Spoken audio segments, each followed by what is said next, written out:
EarthKAM is a NASA educational program in which middle school and college students don't just hear about a mission in space, they participate in it by controlling a camera to photograph targets on Earth. The investigation is the brainchild of former astronaut Sally Ride, and the payload developer, Brion Au, is here this morning to talk about the project. Good How did morning. you get involved with EarthKAM, Brion?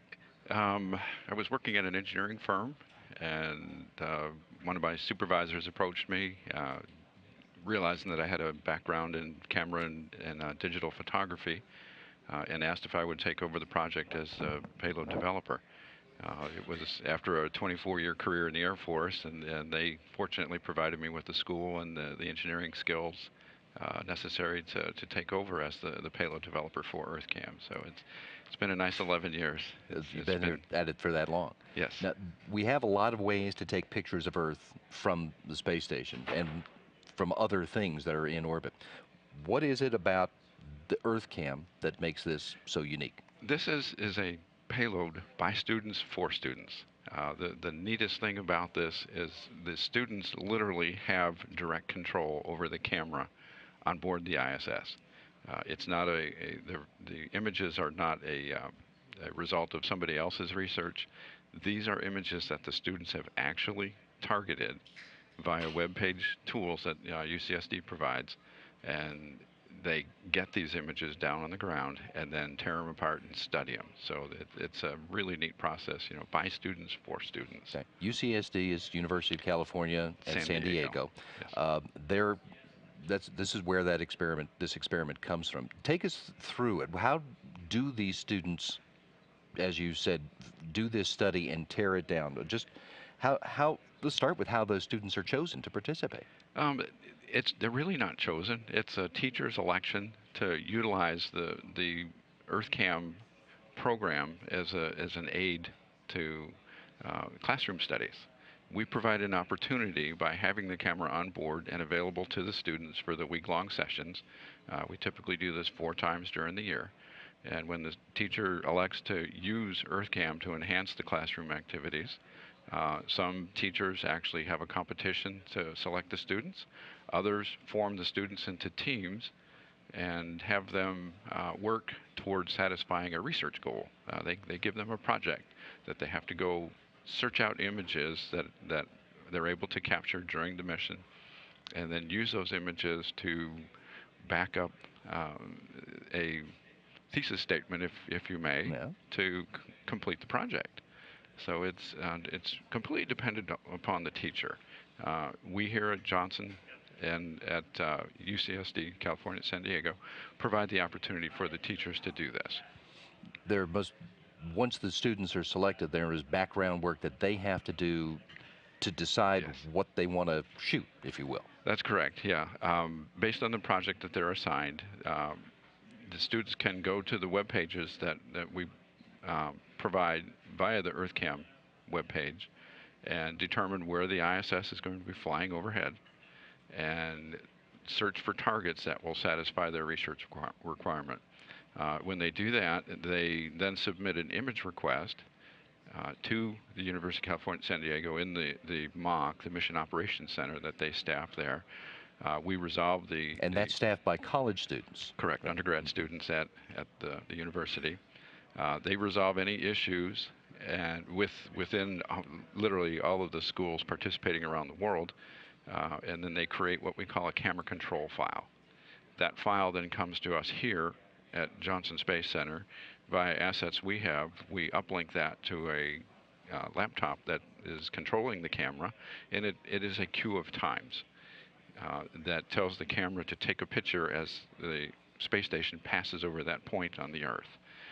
All of that work is accomplished at UCSD, and in return, the software that's operating on that laptop that, quote, makes EarthKAM will pull that image from the camera, puts it in a folder. We downlink that.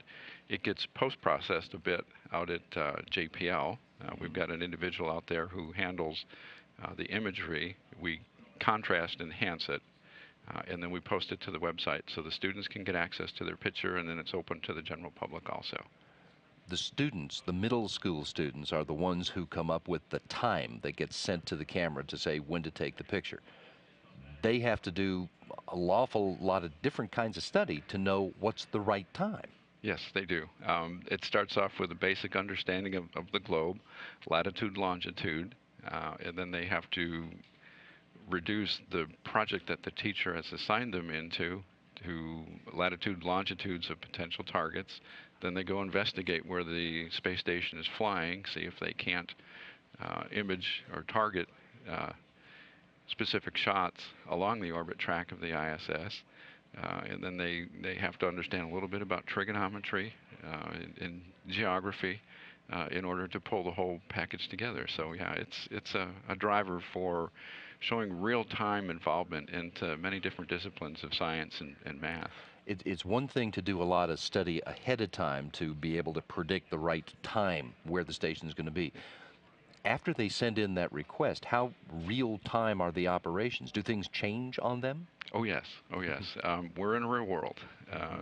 We have a camera that's operating on batteries. Um, Occasionally, toward the end of a battery, or if it's been used a lot, unfortunately, we may miss a shot or two because the battery's gone dead, and the crew hasn't had the chance to change the battery out yet. Later this week, we also have a Russian thruster firing test. As a part of that, we have to protect the window that we're looking out of. The lab window is a very high quality scientific instrument. If literally it's just a flat lens system. So in order to protect it from getting obscured by the propellants, we have to close the window shutter. So again, we have to black out. No pictures during that time. Correct. So yeah, we play in the real world in making this payload work for the students.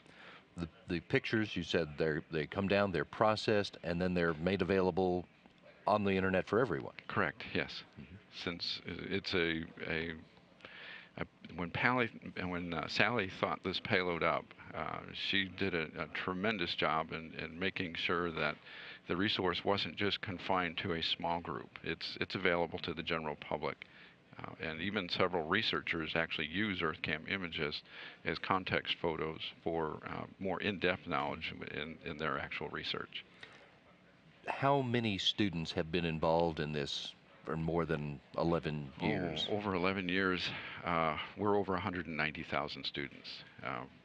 We started keeping track of this as time went on, and some of the earlier missions we had basically 200 or 300.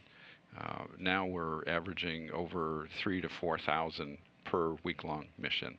So it's grown quite a bit. We still have the capability to handle more students. The resources on board are not stretched so that we can accommodate taking more pictures. But so you said you're doing it 4 times a year for a week at a time. A week at a time, yes. That leaves a lot more weeks.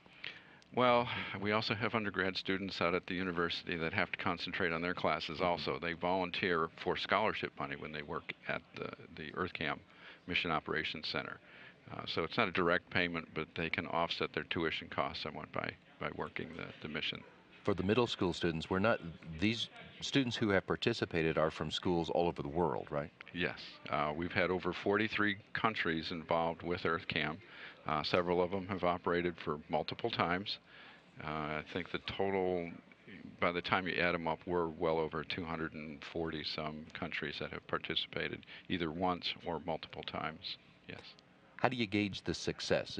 It's not just that the picture's in focus, is it? That's my job. Yeah, I make sure that all the technical aspects are taken care of. It's really nice. I've gone to a few of the schools around here in the area. After a mission, actually during a mission, I was able to sneak out for a few hours. And when you see the students sitting down engaged in a mission, it's like sitting here in mission control.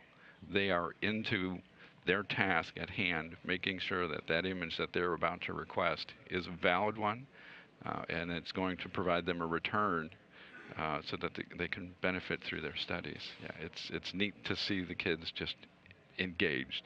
And when they do get a picture back, they're very proud of it. They can tell you what each pixel in that picture means and what it's representing. So yes, it's the ownership of the image is probably the incalculable benefit from it all. The students can actually say, I took that picture. It wasn't the result of somebody else's research. It was their target, their image that they targeted. This is what Sally Wright had in mind. Yes, yes. She wanted to engage the students, and she wanted to make it available for almost anybody. All you have to do is have internet access.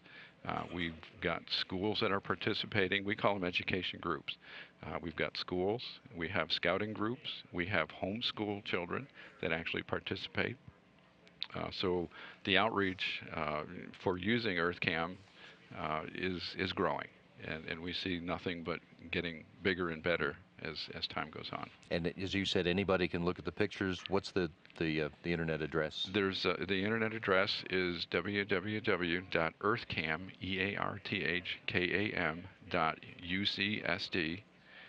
EarthKAM.ucsd.edu. It's an education website. Okay, and that's on the screen there for Yes. everyone to see.